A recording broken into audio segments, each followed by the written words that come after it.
창세기 28장 6절에서 9절의 말씀 우리 한 목소리로 읽겠습니다. 에서가 본즉 이삭이 야곱에게 축복하고 그를 밧단 아람으로 보내어 거기서 아내를 맞이하게 하였고 또 그에게 축복하고 명하기를 너는 가나안 사람의 딸들 중에서 아내를 맞이하지 말라 하였고 또 야곱이 부모의 명을 따라 밧단 아람으로 갔으며 에서가 또 본즉 가나안 사람들의 딸들이 그의 아버지 이삭을 기쁘게 하지 못하는지라 이에 에서가 이스마엘에게 가서 그 본처들 외에 아브라함의 아들 이스마엘의 딸이요 느바옅의 누이인 마할랏을 아내로 맞이하였더라. 아멘. 야곱을 죽이려는 에서의 생각을 알게 된 리브가는 야곱의 아내가 될 사람을 찾는다는 명분으로 야곱을 자신의 고향 오라버니의 집으로 보내려는 계획을 세웠습니다. 이삭도 그런 명분에 설득되어 야곱을 보내는 것처럼 보였습니다.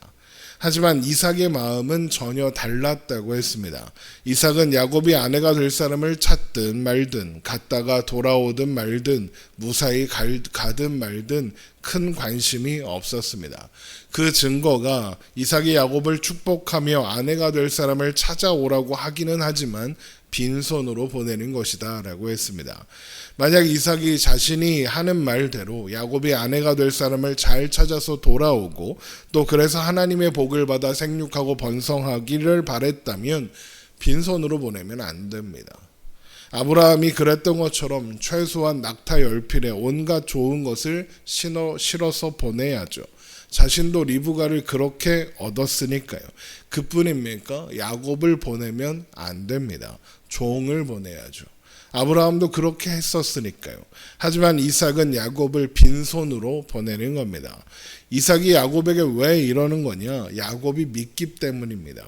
야곱이 원망스러웠기 때문입니다. 왜요? 에서가 축복을 받아야 하는데 그래서 에서가 이삭을 12족장의 우두머리가 된 이스마엘처럼 만들어줘야 하는데 자격도 없고 능력도 없는 야곱이 자신을 속이고 축복을 가로챘거든요. 이삭은 그런 야곱이 믿고 원망스러웠던 겁니다. 그런데 자존심 때문에 자신이 틀렸다는 것을 인정할 수 없어서 축복을 철회하지 못하고 다른 방법으로 야곱을 속된 말로 치워버리고 싶은 겁니다. 그러니까 이런 방식으로 야곱을 하란으로 보내는 이삭의 이 모습에는 야곱을 향한 원망과 책망이 가득 담겨 있는 겁니다. 아무것도 책망하지 않았지만 사실은 엄청나게 책망하고 있는 것이죠. 그렇게 야곱은 빈손으로 외삼촌 라반의 집을 향해 가게 된 겁니다. 아마 야곱도 그런 상황, 아버지의 그런 심경을 금방 눈치챘을 겁니다. 그래서 다음 시간에 자세히 살펴보겠지만 밤에 돌베개를 베고 자는 겁니다. 팔레스타인 지방을 여행하는 여행자들은 낮에는 잘 이동하지 않습니다. 보통 그늘에서 쉬다가 밤에 이동하죠. 왜냐하면 낮에는 더워서 이동하기 어려운 데다가 방향을 잡기도 쉽지 않았거든요. 나침반이나 내비게이션이 있는 것도 아니었으니까요. 하지만 밤은 시원하고 또 달과 별이 떠 있어서 방향을 잡기도 수월했습니다. 그래서 밤에 이동 주로 하는데 야곱은 이동해야 하는 시간에 잡니다. 이게 무슨 의미겠습니까? 여행을 해야 하는 시간에 잔다는 건 여행에 대한 의욕도 또 열심도 없는 겁니다. 왜요? 빈손으로 와서 먹을 것도 입을 것도 없으니까요. 그래서 자는 겁니다. 자포자기한 심정인 겁니다. 그렇게 야곱이 절망 속에서 길을 떠나고 얼마 뒤에 에서가 그 소식을 듣게 된 겁니다. 오늘 본문입니다. 창세기 28장 6절입니다. 에서가 본즉 이삭이 야곱에게 축복하고 그를 밧단 아람으로 보내어 거기서 아내를 맞이하게 하였고 또 그에게 축복하고 명하기를 너는 가나안 사람의 딸들 중에서 아내를 맞이하지 말라 하였고 또 야곱이 부모의 명을 따라 밧단 아람으로 갔으며 그런데 이 소식을 들은 에서는 지금 상황을 전혀 이해하지 못하고 있습니다. 이삭이 야곱을 보낸 건 사실상 야곱을 버리고 에서를 밀어주겠다라는 것과도 똑같거든요. 그런데 에서는 그런 상황을, 그런 아버지의 마음을 파악하지 못한 채 아버지가 자신이 가나안 사람들의 딸들과 결혼했기 때문에 그게 못마땅해서 자신을 축복해 주지 않는구나 라고 생각합니다. 창세기 28장 8절입니다. 에서가 또 본즉 가나안 사람들의 딸들이 그의 아버지 이삭을 기쁘게 하지 못하는지라입니다. 그래서 에서가 어떻게 하느냐, 이삭의 배다른 형제인 이스마엘에게 가서 그의 딸을 아내로 데리고 옵니다. 창세기 28장 9절입니다. 이에 에서가 이스마엘에게 가서 그 본처들 외에 아브라함의 아들 이스마엘의 딸이요 느바롯의 누이인 마할랏을 아내로 맞이하였더라. 지금 이삭의 입장에서 에서가 누구랑 결혼하는가는 중요한 게 아닙니다. 그게 중요했다면 에서를 축복하기 전에 그걸 바로 잡았을 거예요. 근데 이삭에겐 그게 중요하지 않아요. 물론 에서가 가나안 사람의 딸을 아내로 맞은 것 때문에 근심하기는 했었죠. 하지만 그건 그거고 이삭은 에서를 통해서 이루고 싶은 일이 있었어요. 그래서 야곱에게 축복을 빼앗겼다면서 억울해하는 에서에게 이런 말을 했던 거죠. 창세기 27장 38절 한번 보겠습니다. 창세기 27장 38절. 에서가 아버지에게 이르되 내 아버지여, 아버지가 빌복이 이 하나뿐이리까 내 아버지여 내게 축복하소서, 내게도 그리하소서 하고 소리를 높여 우니 그 아버지 이삭이 그에게 대답하여 이르되 내 주소는 땅의 기름짐에서 멀고 내리는 하늘 이슬에서 멀 것이며 너는 칼을 믿고 생활하겠고 내 아우를 섬길 것이며 내가 매임을 벗을 때에는 그 멍에를 내 목에서 떨쳐버리리라 하였더라. 제가 이 부분을 말씀드리면서 이거 저주 아니라 라고 말씀했던 거 기억하실 겁니다. 이건 저주가 아니라 이삭의 일종의 바람 같은 겁니다. 무슨 바람이냐? 내가 축복했으니 야곱이 땅의 기름짐의 복을 받을 거다. 그런데 에서야 너에게는 칼이 있지 않냐? 그러니 지금은 비록 네 아우를 섬겨야 하는 상황이 됐지만 네가 그 멍에를 네 목에서 떨쳐버리고 매임을 벗을 날이 있을 거다.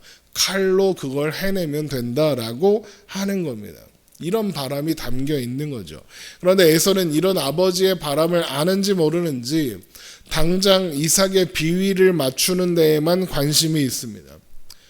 그러다 이삭이 야곱을 아내가 될 사람을 구하라고 외삼촌 집으로 보냈다는 소식을 알게 된 거죠. 그러니까 이게 문제구나 그러면서 아버지가 흡족해 할 만한 아내감을 찾으러 가는 겁니다. 누구한테요? 이스마엘한테요. 에서가 이러는 이유가 뭐겠습니까? 문제가 뭔지 잘 모르는 겁니다. 그저 아버지에게 잘 보여서 축복을 받고 싶은 겁니다. 이삭이 자신에게 한 말의 의미와 이삭의 진짜 속마음을 헤아리지 못하는 겁니다. 그래서 야곱이 아내가 될 사람을 구하러 외삼촌 집으로 갔으니 자신은 아버지의 형제 이스마엘의 집으로 가야겠다라고 생각하고 가는 겁니다. 왜 이스마엘의 집이었을까요? 하필이면. 이삭에게 이스마엘은 동경의 대상이었거든요. 그래서 에서가 이스마엘처럼 되기를 바랬었으니까요. 모르긴 몰라도 에서에게 이삭이 맨날 그랬을 거예요. 나중에 커서 이스마엘 삼촌처럼 훌륭한 사람이 되어라. 귀에 못이 박히게 얘기했겠죠. 그래서 에서는 이스마엘의 딸이라면 아버지의 마음을 흡족하게 할 수 있을 거라고 생각하며 이런 일을 벌이는 겁니다. 결국 이삭이나 에서나 지금 문제가 뭔지 뭘 해야 하는지 전혀 모르고 있는 겁니다. 두 사람의 문제는 그들이 하나님의 뜻에 관심이 없다는 겁니다. 누구랑 결혼했는지, 야곱이 축복을 받았는지, 에서가 축복을 받았는지 상관없이 그런 것들은 중요하지 않습니다. 하나님의 뜻이 중요하죠.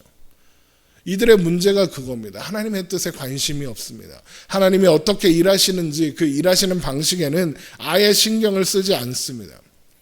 이게 문제죠. 그래서 그들이 하나님의 뜻과 계획과는 상관없이 자기 나름대로 애를 쓰고 있는 겁니다. 어리석고 미련할 뿐입니다. 그러니 죄다 헛발질만 하고 헛된 일만 하는 겁니다. 이삭과 에서는 자꾸 자기 시선으로만 상황을 파악하고 자기 시선으로만 하나님과 하나님의 뜻을 생각하는 겁니다. 그래서 자꾸 자기가 보니까 그렇다 그러는 겁니다. 오늘 본문 창세기 28장 8절 보세요. 에서가 또 본즉, 에서가 본즉, 오늘 본문에 계속 반복되는 말입니다. 에서가 본즉이에요. 자기 시선으로만 보고 자기 생각으로만 판단합니다. 하나님의 뜻, 하나님의 시선은커녕 아버지 이삭의 생각, 이삭의 뜻, 이삭의 시선도 모르는 겁니다. 다 자기가 보는 대로, 자기가 판단하는 대로, 자기가 생각하는 대로 하는 겁니다. 하나님의 뜻을 묻는 자가 없고 하나님의 시선으로, 하나님의 마음으로 보려는 사람이 아무도 없는 겁니다. 야곱은 뭐 다르겠습니까? 야곱도 똑같습니다. 그런데 하나님이 그런 와중에, 아무도 하나님의 뜻을 구하지 않는 그 와중에 하나님이 하나님의 뜻을 이루어 가십니다. 그래서 야곱이 여행하는 이야기가 나오기도 전에 야곱이 무사히 밧단 아람으로 도착해서 라반을 만났다는 이야기가 먼저 나오는 거다. 28장 5절에 그 얘기가 먼저 나오잖아요. 그래서 먼저 나오는 거다라고 말씀드린 겁니다. 이삭이 어떠하든지, 에서가 어떠하든지, 또 야곱이 어떠하든지 하나님은 하나님의 뜻을 이루신다는 겁니다. 이삭의 눈으로 보면 야곱은 능력도 없고 자격도 없습니다. 그런데 간사하기까지 한 사람이죠. 에서의 눈으로 보면 야곱은 자기를 속이고 모든 것을 빼앗아간 사기꾼이고 도둑놈입니다. 그런데 하나님은 야곱과 함께 하시고 하나님의 뜻을 이루신다는 겁니다. 그렇다고 야곱이 더 나은 사람이냐? 전혀 아니죠. 이삭과 에서와 야곱 중에 사실 제일 최악이 누구냐? 야곱입니다. 그렇다고 해도 과언이 아닙니다. 그러나 하나님은 하나님의 뜻을 그렇게 이루십니다. 야곱과 함께 하시고 인도하사 그를 다루십니다. 그래서 결국 그를 이스라엘이 되게 하십니다. 이스라엘이라는 말의 뜻이 뭔지 아십니까? 하나님과 겨루어 이겼다입니다. 생각해보면 이스라엘이란 이름은 상당히 이상한 겁니다. 왜요? 사람이 무슨 수로 하나님과 겨루어 이깁니까? 그런데 야곱이 하나님과 겨루어 이겼답니다. 그래서 이스라엘이랍니다. 어떻게 야곱이 하나님을 이길 수 있었을까요? 야곱이 하나님을 이길 수 있는 방법, 인간이 하나님을 이길 수 있는 방법은 하나밖에 없습니다. 하나님이 져주시는 겁니다. 하나님이 져주신다는 게 무슨 말일까요? 포기를 모른다는 거죠. 우리에게 져주기까지 해서라도 우리를 하나님의 백성으로 만들어내고야 마시겠다는 겁니다. 우리가 미련하고 어리석어도 교만하고 멍청해도 버리거나 포기하지 않겠다는 겁니다. 이삭과 에서와 야곱 누구 하나 하나님의 뜻을 구하지 않고 다 자기가 보는 대로, 다 자기 판단대로 살아가는데 하나님은 하나님의 일을 신실하게 이루어 가시는 겁니다. 그게 우리가 살아가는 오늘의 신앙 여정이기도 합니다. 우리는 자꾸 내 생각, 내 시선에만 치우칩니다. 왜요? 그게 보이고 또 그렇게 판단이 되니까요. 그래서 자꾸 다른 길로 갑니다. 그런데 하나님이 그런 우리를 자꾸만 잡아 끄시고 때로는 이리저리 밀기도 하십니다. 그래서 결국에는 우리가 있어야 할 곳에 하나님 안에, 하나님 나라에 있게 하십니다. 우리의 오늘이 바로 그런 하나님의 인도하심 안에 있다는 사실을 여러분 기억하시기 바랍니다. 그리고 이것을 다시 한번 확인하고 기억함으로써 내가 보는 게 아니라, 내 시선이 아니라 하나님의 시선으로, 하나님이 보시는 것을 보며 내 생각이 아니라 하나님이 뜻하신 것을 따라 하나님의 생각을 따라 살아갈 수 있는 우리가 되기를 주님의 이름으로 축원합니다.